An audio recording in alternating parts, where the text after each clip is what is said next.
Welcome to Building Belonging, a podcast of the New York City Bar Association and its Office for Diversity, Equity, Inclusion, and Belonging. In this episode, a DEI practitioner's perspective. Tanya, Angie, and Mary Ellen speak with Yusuf Zakir, Chief Diversity, Equity, and Inclusion Officer at Davis Wright Tremaine. Yusuf shares his own journey into the DEIB space. I just opened a bunch of not only physical doors, but mental doors, spiritual doors for myself. The ways in which he invites colleagues into that space. I can't operate under this false notion that everyone should already kind of be where they need to be on this. I know that they're not. And that's okay as long as I'm willing to acknowledge that and try to figure out what I can do to bring them along with me. And the way in which he has developed his firm's approach to DEIB. It works if it's fully embedded across the way that the firm thinks, the way that it operates, the way that it's managed. Opinions expressed are those of the speakers and not necessarily of the City Bar. Here's Tanya Martinez-Galanucci. Welcome back to Building Belonging. We are so happy to be joined by Yusuf Zakir, who will be sharing some gems and knowledge on finding belonging as a DEI practitioner. And I have to say, for very selfish reasons, I'm looking forward to having this conversation because I'm a baby practitioner. As you all know, I just started my official practice with an official title. I mean, I've been doing this what feels like my whole life, but I'm now doing it officially. And so I'm here to absorb it all and learn from you. I'm so excited to have this conversation. So let's jump in. My name is Tanya Martinez-Galanucci. I am the Executive Director for DEIB, and I'm going to hand it over to Angie. Hello, my name is Angie Avila. I am the Development and Communications Manager with the office. I'm going to throw it over to Mary Ellen. And I'm Mary Ellen LaRosa, and I'm the Diversity and Inclusion Coordinator for DEIB. Our guest today. Hi, everyone. This is Yusuf Zakir. I'm super excited to be here. I think to start with, I'm going to learn more from you all than you all learn from me. So thank you for having me. I'm the Chief D&I Officer at Davis Wright Tremaine. I've been at DWT for a couple of years, but I've been doing D&I work for about 8 at 3 different law firms. Prior to getting into the work about 8 years ago, I also practiced law for about 5 years as a litigator and also as a judicial law. This work has been a part of my life too from the very beginning, and it's something that I'm grateful to be able to do and grateful to be able to talk to you all today.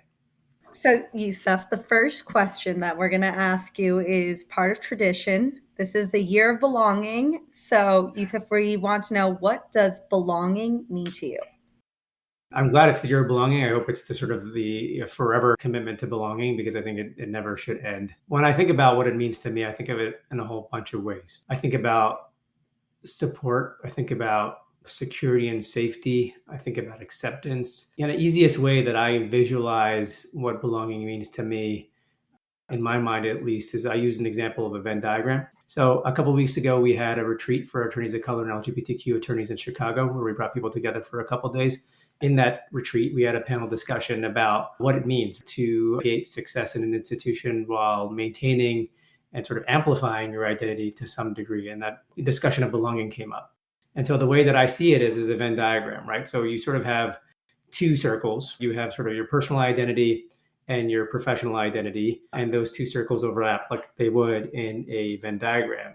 Really, the goal, right? For me, the goal of belonging is how do you get those 2 circles to overlap as much as possible, ideally sort of completely overlap, right? And the reason I brought up that panel is that we had some folks on the panel who were more senior in their careers. They had been on this journey to figure out how to get those circles to overlap.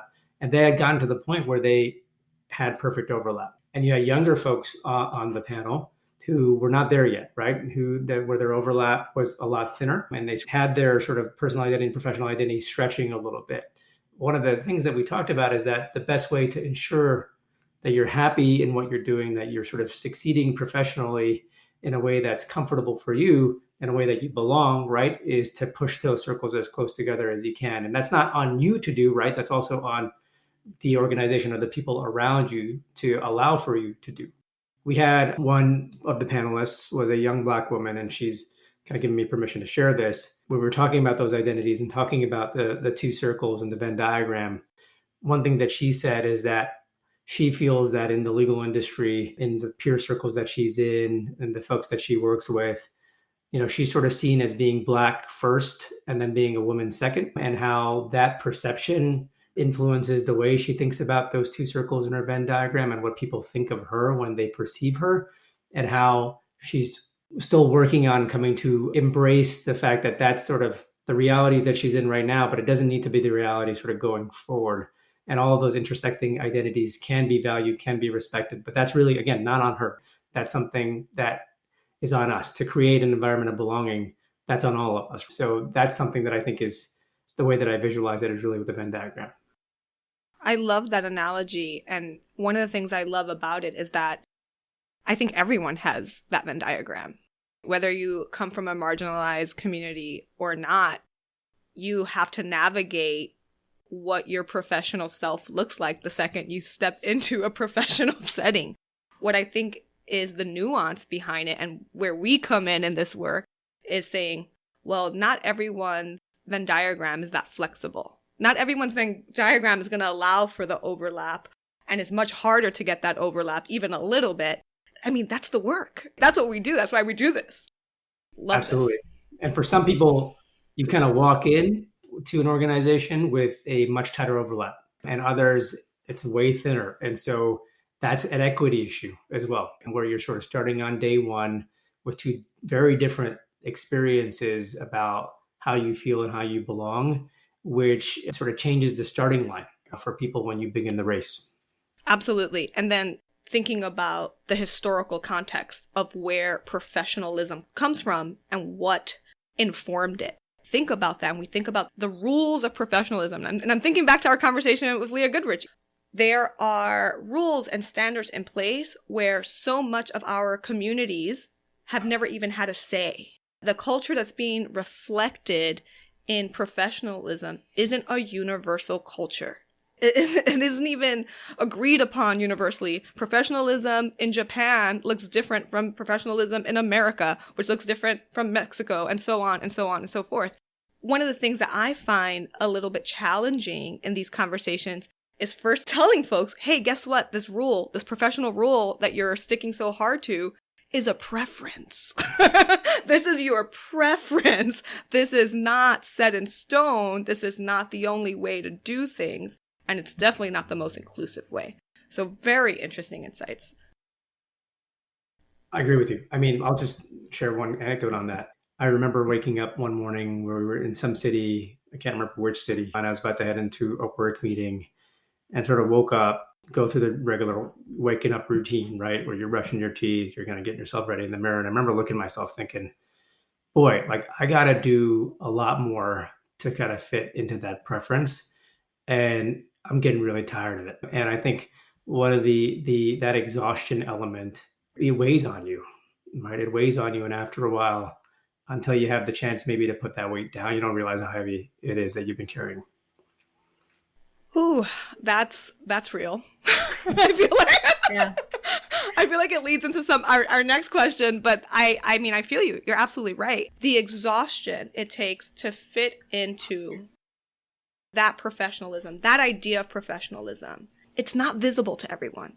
You know, and you're saying it took so much work. Can you tell us a little bit about what that work is? What did you have to do? It's difficult. This is part of why I do this work at the end of the day. Going back to kind of my days of practicing law, I remember sitting around in conference rooms, sitting around in meetings and looking around and realizing no one in the room looks like me. No one in the room has a name as unfamiliar as mine. No one in the room unfamiliar in the current setting, right? And so I tend to overcompensate. I overcompensate because at the time when I was practicing law, I was overcompensating. Now I think I've grown in that as I got to do this work.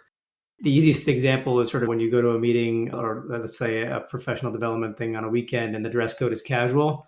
I'm wearing business casual, right? Like I'm not dressing casually because as soon as I do that, I know that people are going to have a particular perception of me. I'm bald, I'm brown, I have a beard. So anytime I go onto a plane, I'm smiling ear to ear at everybody that I see to help them feel okay with me being on the plane with them. I know that that's ridiculous, but it's not ridiculous. It's not ridiculous. What's ridiculous about that?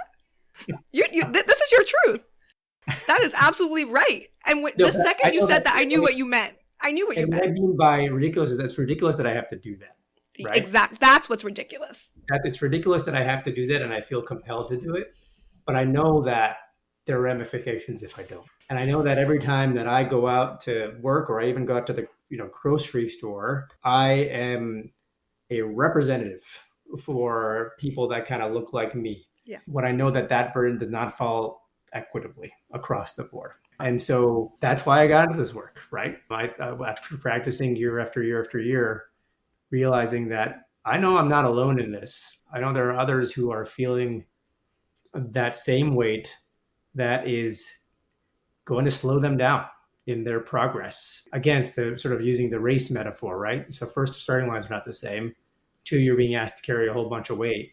So clearly that's an equity issue. And it results in equity in access to opportunities, inequities in access to information, to social capital, to the sponsorship relationships that you're able to form with folks at the firm or at any organization. And so all of those challenges, right, continue to change the way the race is being run. And that doesn't need to be the case. Could you tell us a little bit more about your background and where you grew up and just how that was and how that maybe molded and shaped you? Absolutely. So I'm first generation sort of lawyer, first generation professional, first generation high school graduate, first generation college graduate. Any kind of way that you want to define first generation, I'd probably check that box. My parents immigrated here from East Africa.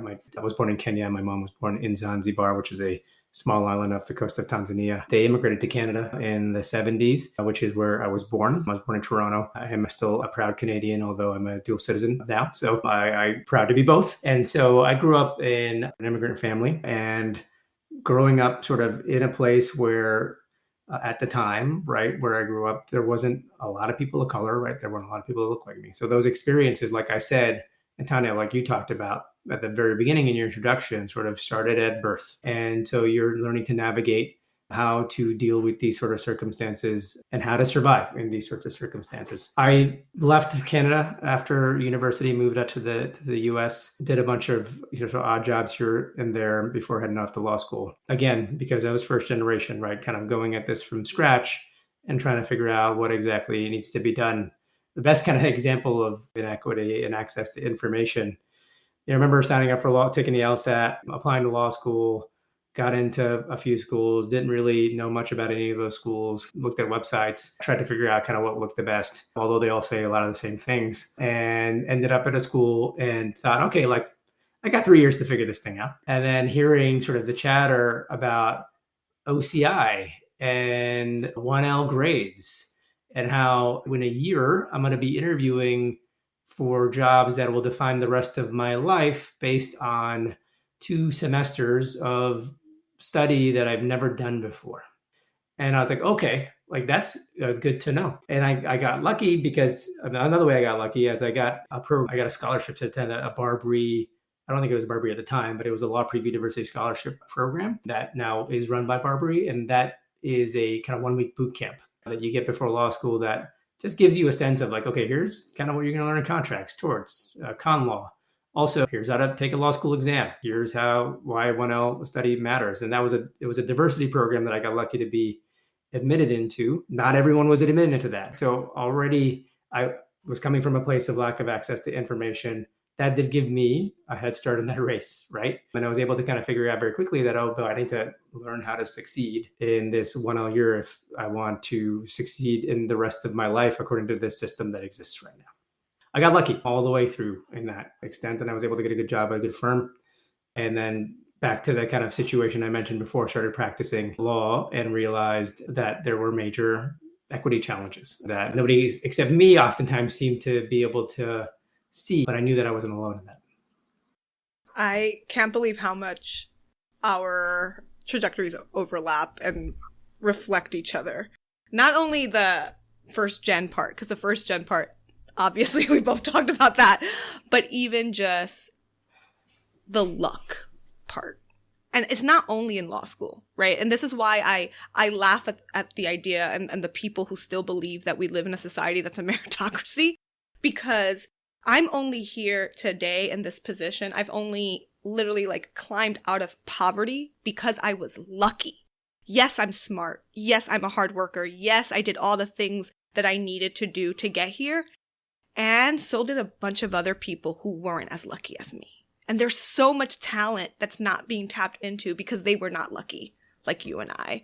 And that's again, yet another reason we do this work. But the way that you reflected on what it was like as a practitioner, and we're going to get more into this. I have some follow-up questions on this because this is what I'm interested in too. That's how I felt. I'm like, is no one else seeing this?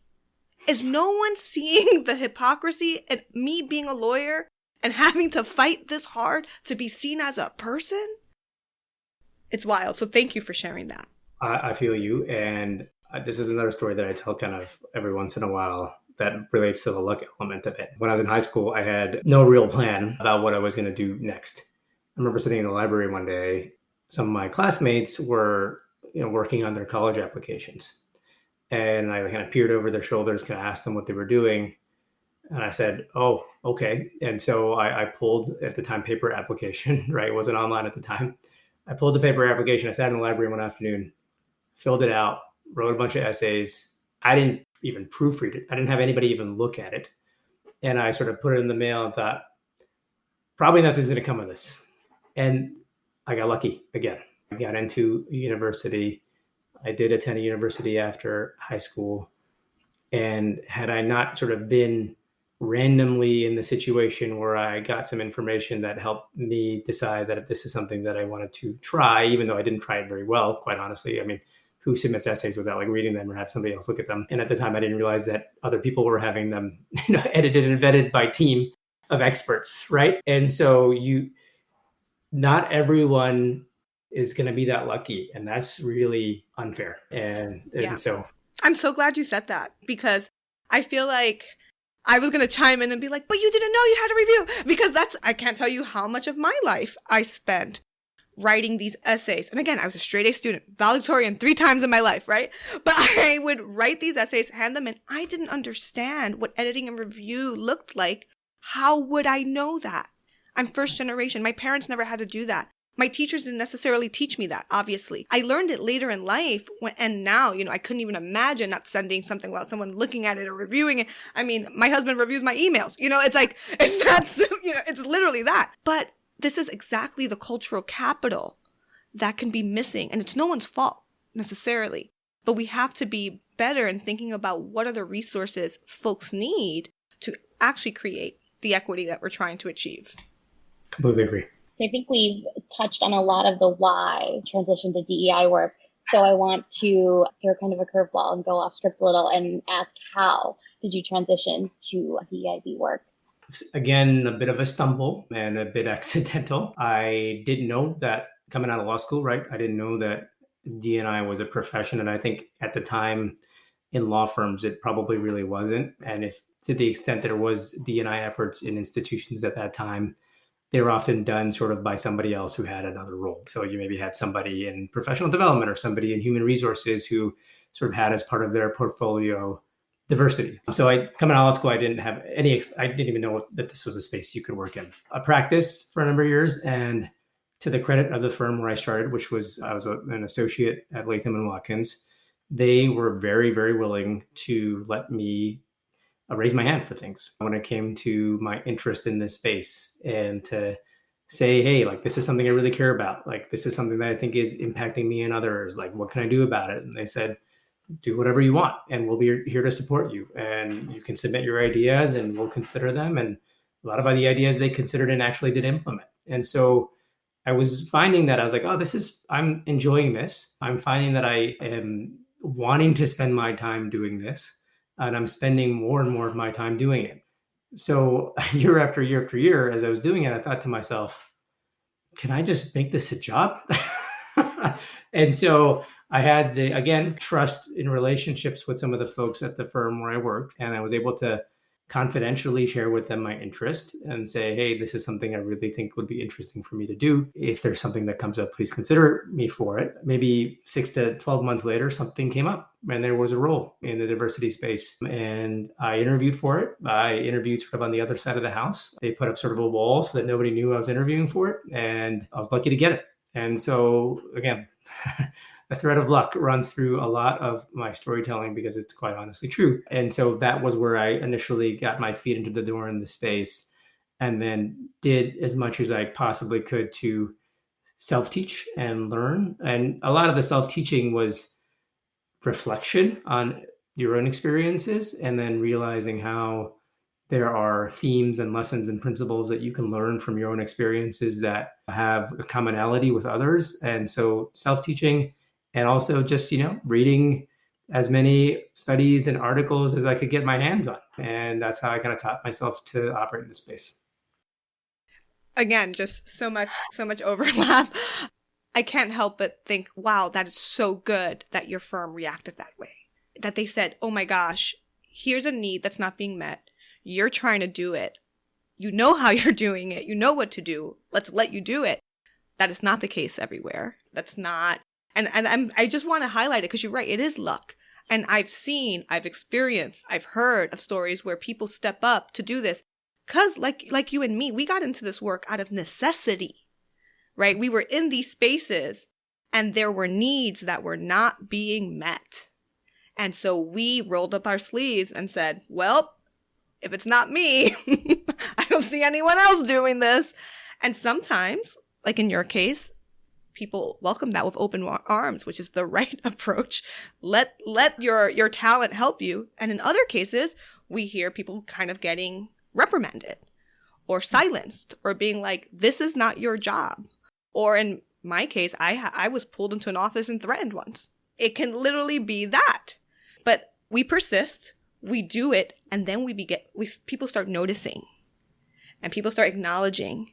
And then it kind of snowballs. That's what happened for me. In the very beginning, I got pulled into an office. But by the end, it was, let's call Tanya into the room. What does Tanya think is going to happen? But you're absolutely right. Like, so much of it is just like reading and learning. I used to say that my hobby was reading about organizational psychology and racism. Like, that's what I read about all day long, every day. So it's great to be able to do this. But I hear you. So much of what we've learned comes from us just finding the way, learning everything we can about it so that we can address a real need. I completely agree. I remember a couple of things that resonate with me with what you said. I mean, it was a personal and professional necessity to have a commitment to DEI. Like, that was a survival mechanism. But to your point about self-learning, another thing I remember now, it's all kind of flooding back to me. The last couple of years of working as an associate at the firm at Latham, like where they allowed me to kind of do this work, I remember getting up at like 4:30 in the morning and spending an hour and a half each morning writing a chapter a day on diversity-related sort of thoughts, issues, challenges, opportunities based on the research that I was doing. And I think to myself now, one, that was really early in the morning. Two, the fact that I found joy in doing that, I think, was telling to me that this is a space that you need to kind of find your way into. And so the third point that resonates with me and also in some ways troubles me about what you said, those organizations that shut the door on this will not survive. They may be around in the short term, but they will not survive in the long term. So that's to their own detriment if that's what they do. I sure do hope so. No, I think that's absolutely right. And I it's one of the things that with hindsight and time and therapy, I've gone over in many, many ways. But it's one of those things where it's just, wow, I had to fight so hard. I had to fight so hard to do not only something that was needed, but something that was helping me and brought me so much joy. And I'm so glad that you bring that out because it took me a really long time. I want to say like 2 years to get over the fact that I wouldn't be a practitioner anymore. That was hard. We worked really hard to go to law school, and you just described all the challenges we had to face. And let's not even talk about the debt, especially when you're coming from zero generational wealth. Like, I'm still in debt and I'm trying to leave this. Like, what am I thinking? Am I crazy? But I had an amazing coach who really helped me identify the self-limiting stories I was telling myself. And you're right, when there's joy, you find the energy, you find the time, and it fills your cup. And it was just so clear to me. I was just like, this part of my job, where I'm just being a lawyer and a litigator, while I'm good at it, like, let's not play. It wasn't that I was a crappy lawyer and that's why I went to DEI. No, I was good at it. I'm a good manager. People like to work with me. Like, I was good at it. It just was killing me. The hours were killing me. The culture was killing me. The micro and macro aggressions were killing me. Having to fight to be a human, to just bring myself, was killing me. And then when I was doing the DEI stuff, I had community, I had joy, I had laughter, I had fun. And it didn't matter how many hours it was because it was fun. I agree. Joy brought me to DEI. My own joy. Absolutely. I remember when I was to your point about sort of what it felt like to leave the practice, right? Something that you spent a lot of time on, spent a lot of money on, climbed over a bunch of hurdles. And I remember, talking to family and friends, like my parents in particular, but others too, who were trying to convince me not to do it, not to make the switch, because this was 8 years ago now, right? So 8 years ago, it's much different now even, but even 8 years ago, people didn't know what this space was. I was being cautioned that you are significantly narrowing your path and that you're closing a bunch of doors. Looking back now, that was bad advice, And Yep. it's not their fault. I think they were basing it on the facts at the time, but looking at it now, it's like, I just opened a bunch of not only physical doors, but mental doors, spiritual doors for myself that I now have the good fortune of being able to walk through. And that is completely irreplaceable. Amazing. So I'm going to start digging into my selfish questions because, like I said, I'm a baby. I'm a baby in the space. And I want to know how you found belonging in the space because, as we both mentioned, finding belonging as a lawyer was tricky. And if we found it or not, we didn't even get into. Well, let's start there. Were you able to find belonging as a lawyer? I would say yes, ultimately, but it didn't happen automatically. It takes a lot of effort. Again, it's one of those things where you are spending time and energy that maybe not everyone has to spend time on to find that belonging. But that really touches on building community. And so finding colleagues who understand you, who are willing to support you, how you are, and finding those mentors. And I was lucky to work with a number of folks that I, worked on my billable matters with, who were my mentors, right? They were not like me, right, in any way. And so that's not necessarily finding people who are exactly like you, but it's finding people who are aligned with you and allies of yours. These folks were willing to staff me on their matters, were willing to trust me, were willing to give me responsibility. That wasn't a given. When you work at these big law firms, right? At the end of the day, you're working with a handful of people. It's kind of funny whenever people ask me, what's your opinion on X law firm? I said, I don't have an opinion on X law firm. It depends on ultimately like the 5 people that you're going to be working with, right? The 5 most amazing people, or they could be the 5 worst people. And so that's going to be something you're going to have to figure out. We try, obviously, at an institutional level, especially at DWT, to make sure there's a consistent thread across the board. But I also know that there's a reality of that some teams are going to be better than others, particularly if you come from a traditionally underrepresented background. And so as a lawyer, I found my pocket. It ended up being with a small group of securities litigators who were willing, securities litigation of all places, but who were willing to kind of take me under their wing, take care of me, mentor me, sponsor me. And that's how I found my belonging as a lawyer. Similarly, my belonging came later in my trajectory, closer to the end of my time. I don't think it's a coincidence that I found my belonging when I found my voice. When I was really able to embrace my authentic self and was just like, this is it. Like, if you don't want it, say it with your chest. Go ahead and tell me. But I am not going to hold back. I'm not going to make myself small anymore. Right. I'm not going to do this anymore. The response was actually really positive. People liked my authentic voice. One of the biggest compliments I got was from one of my mentors and sponsors who love to death, miss dearly. But after oral arguments, he pulled me aside and he was like, not only did you kick ass, but you did it in your authentic voice. And I was like, oh, he heard it? He knew it was me? And it was just like, I finally made it. And then that's when I was like, okay, gotta dip. But, it really... It really was that. Like when I finally did find my pocket, like you said it, because let's be real, it is a pocket. It's not like I was walking around the whole firm doing this, right? But when I found my pocket, it was magic. And it's like intoxicating. You're like, I want to be that all the time. I want to be myself. And that was my transition into DEI, right? So now my question to you is, so you told me about being a lawyer. That makes sense. Please tell me about how do you find belonging as a practitioner? Yeah. And before I respond to that, I just want to say that you found your pocket where you're able to push your circles together. And you said, I'm pushing my circles together now. Right. And so take it or leave it. And so good on you. Kudos to you on that. So as a practitioner, it's kind of interesting. First, a bunch of different thoughts. One on the Venn diagram example. There's closer overlap for sure, but I wouldn't say there's still perfect overlap. Not there yet I'm still on my own personal journey on that. Two, I think it's important to find obviously a network of people that do this work, because oftentimes you're going to be one of a handful, or sometimes in organizations, one of only who's doing this work. And so you can oftentimes feel like you're talking to a wall.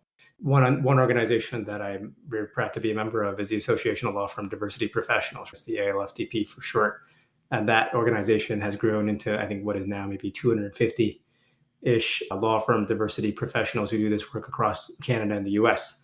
And so that's a community. Pre-COVID, we used to get together once a year. We have chapters in sort of different cities. I have the LA chapter that we get together monthly for calls and quarterly for in-person meetings, roughly. And so every time we sit together, especially in person, a lot of it's just commiserating, quite honestly, about some of the things we've seen. Can you believe X, right? And sort of working through like that and allowing ourselves a little bit of putting our guard down when we think about this.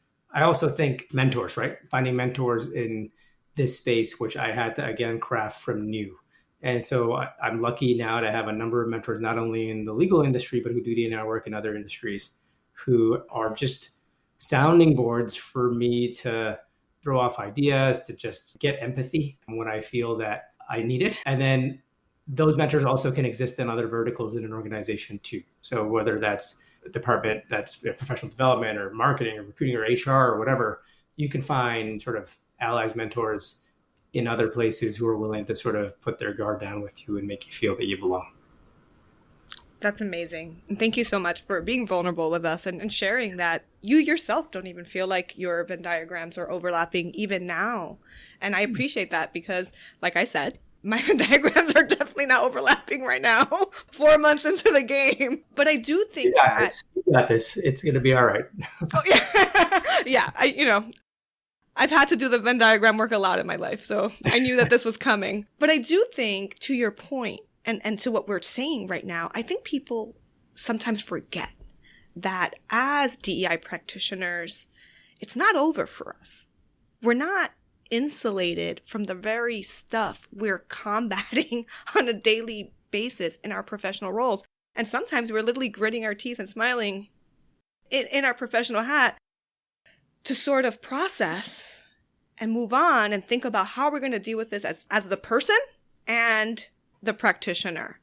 And I wonder if you have any advice or insights on that, because I will tell you, it's something that I'm navigating right now. And it's difficult. It's difficult to navigate it when you are kind of expected to be the voice on the matter.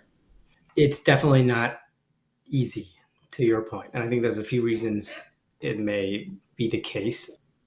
One, right, when you think about our transition specifically that we're talking about here, which is from lawyer to DEI professional. As lawyers, traditionally, generally speaking, you are looking at the past to guide your future, right? So you're looking at precedent, you're looking at how it was done, and you are making sure that you set up your guardrails in a way that you don't do things in a way that the boundaries of the law don't allow you to do. And as a DEI professional, your job is to break boundaries. And so it's literally the opposite training. I'm now comfortable to the point where I'm totally fine with that. But I have to also convince all the other people in my organization who are still working as lawyers, who are trained in a particular way, to think in a particular way, that what we are doing here is actually more design thinking and more kind of trying and failing than you are going to be used to doing when you're writing a contract or when you're preparing a brief, right? You don't have really the room to fail on that one, right? You can't design think brief. You can't go to the judge and be like, what do you think of this idea? No, not cool. Okay, let me try something else. That's not going to work, right? But when it comes to this space, you have to be able to do that. The other thing you really have to be able to do is be vulnerable. Again, that's really hard to do with a legal professional background and with legal training. In fact, it's probably antithetical to some degree to be vulnerable. You don't want to be vulnerable, for example, with opposing counsel, right? And so you have to be able to kind of split your mind up in a bunch of different ways. So that way you can be vulnerable when you need to be. And when you can't, in a setting where you're, for example, the opposing counsel situation, you're able to kind of put the relevant guards up. But you have to be able to kind of put on a hat, take off a hat, and kind of keep going. And that requires a lot of training. I'll just touch on a really good example that just happened recently. So we do this, I'll talk a little bit about our DEI work later, but we, as part of some of our training modules, we have this, what we call a deeper dive. So after we've kind of gone basic DEI related principles, we try to action that stuff and we try to put it into reality, and we present them with a bunch of hypotheticals, all things that have really happened either at our organization or other similar organizations. And we ask people to break down those hypos with using an IRAC legal analysis, right? So what issue, what's the issues? What's the rule that applies? The rule being what kind of D&I lens applies to this? How do you apply it? What's your conclusion? And so I'm using a framework that they're familiar with, but in a different way. And we just had a session just earlier this week with a smaller group of people. And the vulnerability on that call, and the vulnerability of people being willing to talk about what they've seen, how they respond, the challenges that they face, to me was a perfect example of how you can engage in this work as a lawyer without hurting your ability to practice law. Yeah, that really resonated. I was thinking about, when we had open forums and it was just coworkers were vulnerable, and it was just such a moving and impactful meeting. So similarly to how you found belonging as a DEI practitioner, can you elaborate on how you are building belonging as a practitioner? Now, stay with me because this is So first, I'm going to ask you to start with how you're bringing in marginalized folks into this work and giving them a sense of belonging. There's two ways that I think about this. One is more traditional kind of community building elements, similar to kind of the things that I was building myself as a practitioner, as a legal practitioner, not as a D&I practitioner, that I'm able to now build. Affinity groups, right, are common, right, and that many organizations have them.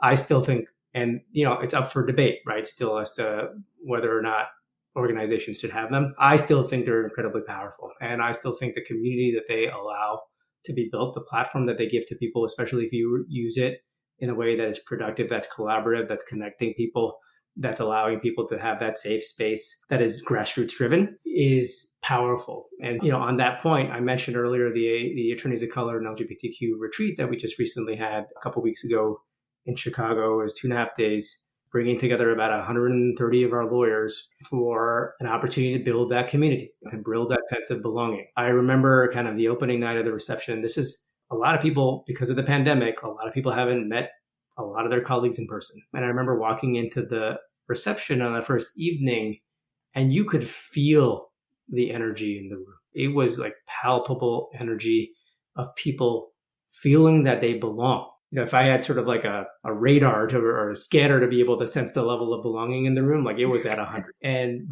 that led into sort of more substantive programming the next day. We had the panel that I talked a little bit about earlier. We engaged in sort of obviously social activities to be able to kind of get people to, again, be vulnerable with one another. And we kind of closed with a session on community building through goal setting. So that was run by an outside consultant named Rudir Christel. And the community building through goal setting session really revolved around what are our goals, right? Individually as a community, how do we stay accountable to one another? How do we walk out of this room and these few days, going back to our offices, to our practice groups, whatever, and not lose this and actually build on it and build on that community? That's kind of one part of it. The other part of it, I think, is thinking about the growth that I talked about earlier, right? Like how people climb in these organizations and reducing the sort of element of luck and increasing the element of equity. So how do you ensure equity and access to opportunities? How do you ensure equity and access to information? How do you ensure that sponsorship relationships are being formed not only organically, which are often formed on the basis of affinity bias, but actually being formed in a way that are disrupting the traditional ways in which they are built? How do you build a place in which people are not being written off? And being written off, for example, for the simplest of mistakes, especially those who are from traditionally underrepresented groups who walk a tightrope to begin with, and have to prove themselves over and over to be considered average. We try at our organization to address that, to mitigate it, because we know what happens in our industry. We know that there's limited room to fail in our industry, and that limited room is even more limited if you are from a traditionally underrepresented group. So how do we address that so that way, again, we replace luck with equity? And the end result, right, at the end of the day, I do think that representation begets representation. The more representation you have in the organization, the more representation that you'll continue to have. Those are some of the ways that we sort of work on belonging for the traditionally underrepresented communities. Amazing. So now, what about the people who are hesitant, that don't want to be a part of the work or just don't know how or where to start? I'll tell you, like at every organization that I've worked at, right, there is going to be a percentage of people, I don't find that to be the majority, but I find that there is a percentage of people who either, to your point, don't want to be part of it and don't know how. I think the don't know how crowd is big. Oftentimes, people will come to you and say, I really want to help, I just don't know what to do.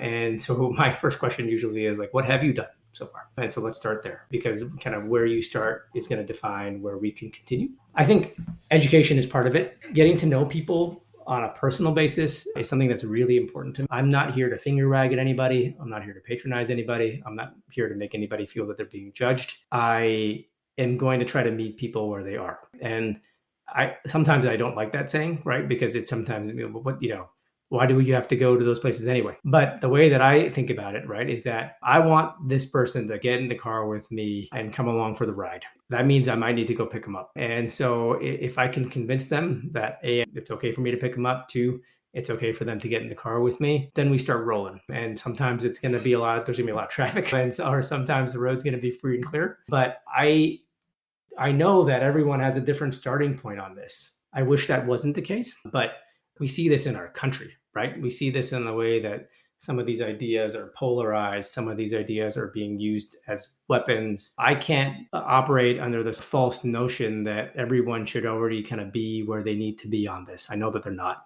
And that's okay, as long as I'm willing to acknowledge that and try to figure out what I can do to bring them along with me. And that, in a nutshell, is the hardest part of the work for me, frankly. And you're absolutely right? Like, there's people who I need to just be like, okay, maybe this is not the person I want in my passenger seat, but I need this person to get in the passenger seat, because we all need to be doing this. And so it's the hard part. It's the part where, again, it's probably where you're doing a lot of the smiling behind, with like the pain behind the eyes. And it's just like, okay, gotta keep working with this person. There are also people who you're just like, you know what? On my next round, I'll try to pick you up. I'm gonna keep driving. I'm gonna get that other person who seems ready to come in the car, and I'll come back for you. Like you should in a year. Call an Uber. Yeah, call an Uber. There's some people also who are not gonna get in the car, and I don't think I think it's a very small percentage of people who are not, especially in the fields that we work in the institutions that we sort of work in. And if that's their decision, that's fine. I just want to know that I asked. And if I know that I asked, I kind of know that I did the best that I could. That was amazingly put. All we can do is ask. And then I just tell them to download the Lyft app. So that's fine. City bike for them.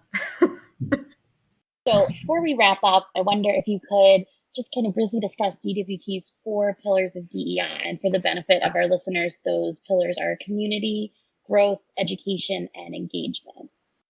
You got them all, Mariela. That's amazing. And all my colleagues at my firm know that any opportunity that I get, I'm going to be talking about the 4 pillars. And so it's become kind of not only welcome, but also a bit of a running kind of joke that they know that that's what I'm going to do. And I'm fine with it, as long as they know that that's what we're talking about. And that's how we're going to align our thinking when it comes to the DEI at the firm. So first, starting with the vision. what we're trying to do is build a culture where all talented individuals, right, including those who are traditionally underrepresented in the legal profession, can have and can see a path to success. And so you have this vision, and it has to sit somewhere. And the way that we've positioned it is we sit it on 4 pillars. Like you said, community growth, education, and engagement. Community is how do you foster that sense of an inclusive culture? Growth is how do you ensure equity and access to opportunities? Education is how do you elevate people's knowledge and consciousness individually, collectively?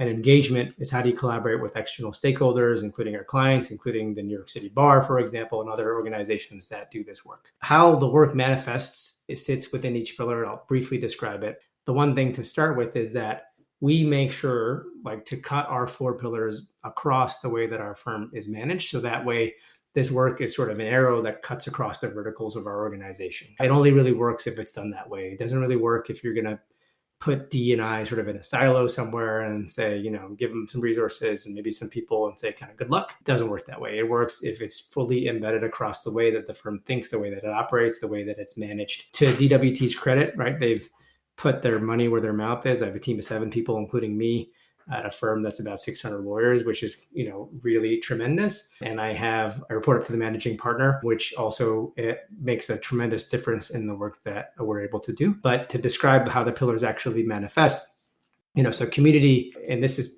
touches on a lot of what I already discussed, but community is where our affinity groups live, or where our staff employee resource groups live, our office level D&I initiatives live. Growth pillar, right, is where practice group efforts live. Our practice groups in our firm are really where a lot of key decisions about growth are made. It's where evaluations happen, promotion decisions, all of that sort of happens within the practice groups. So we cut D&I specifically within each of our practice groups. Each practice group has its own D&I committee that focuses specifically on issues and opportunities and challenges within the group.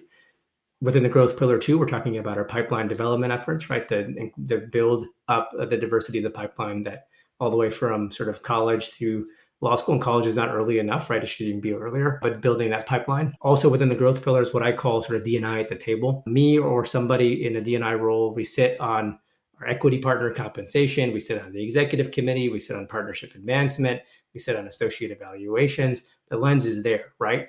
D&I is at the table for key decisions, key moments in somebody's career, somebody's growth. The education pillar, we have our monthly speaker series where we bring in speakers to talk about more holistic, broader societal topics. So like some examples, we had Nicole Hannah-Jones talking about the 1619 Project. We had Isabel Wilkerson talking about caste.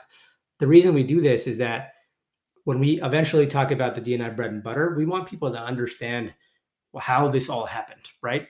Why we are here, broaden your mind to sort of historical context, right? So that way people have, when we finally get into the bread and butter of it, people kind of know why we're here. We do the bread and butter D&I trainings. I mentioned one earlier. We also do what we call pivot point training. So again, prior to key trajectory moments in an attorney's career, whether that's partnership promotion process or evaluation process or recruiting process or compensation, we include a pivot point training to help prepare the people that are involved in that process to think about this, to mitigate bias in the way that they're thinking about this, to disrupt each other. We allow all of our teams in these sorts of settings to throw up what we call D&I flags at any point, and you have an unlimited number of flags that you can throw up to create an intentional pause in the conversation to people address D&I issues. So that's something that our training sort of allows for people to do. And then the engagement pillar. So we have a client engagement committee that focuses on how do we collaborate around the shared commitment with our clients. One of the initiatives of that committee is we host these D&I client summits where we bring clients together to talk about these issues and talk about the levers that clients have in being able to help move the needle on a lot of the work that we do.